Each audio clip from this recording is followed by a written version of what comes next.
ছেলের জন্মদিন উদযাপন উপলক্ষে প্রধানমন্ত্রী নরেন্দ্র মোদীর মন কি বাত অনুষ্ঠানে ব্যক্ত করা সমাজ সেবার আহ্বানে এগিয়ে এলেন বিশালগড়ের বিধায়ক সুশান্ত দেব।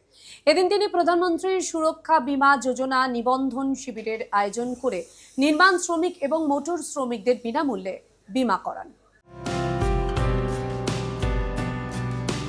সম্প্রতি মন কি বাত অনুষ্ঠানে প্রধানমন্ত্রী নরেন্দ্র মোদী জনসাধারণের কাছে সমাজ সেবায় নিজেদের যুক্ত রাখার আহ্বান জানান। প্রধানমন্ত্রী বলেন, জন্মদিনে উপহার নয়, সুরক্ষার অঙ্গীকার করুন জনসাধারণ। এক্ষেত্রে প্রধানমন্ত্রী সুরক্ষা বীমা যোজনা বা PMSBY প্রকল্পের কথা বলেন প্রধানমন্ত্রী। প্রধানমন্ত্রীর এই আহ্বানে সাড়া দিয়ে নিজের ছেলের জন্মদিনে প্রধানমন্ত্রী সুরক্ষা বীমা যোজনা নিবন্ধন শিবিরের আয়োজন করেন বিশালগড়ের বিধায়ক সুশান্ত দেব। এই শিবিরে তিনি বিশালগড়ের নির্মাণ শ্রমিক এবং মোটর শ্রমিকদের বিনামূল্যে বীমা করান। এদিন বিধায়ক সুশান্ত দেব এই সংবাদ জানান।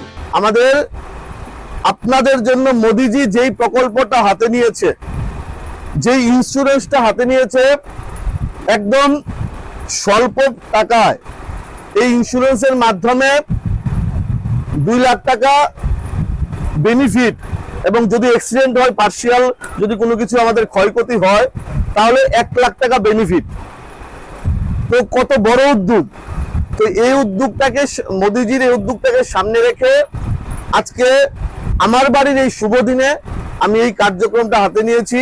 আমাদের বিভিন্ন ব্যাংকের অফিসাররা এখানে এসছে এবং ফ্রিতে আপনাদের এই বীমাটা ওনারা করিয়ে দেবেন। এদিনের এই অনুষ্ঠানে বিভিন্ন ব্যাংকের আধিকারিকরাও উপস্থিত ছিলেন।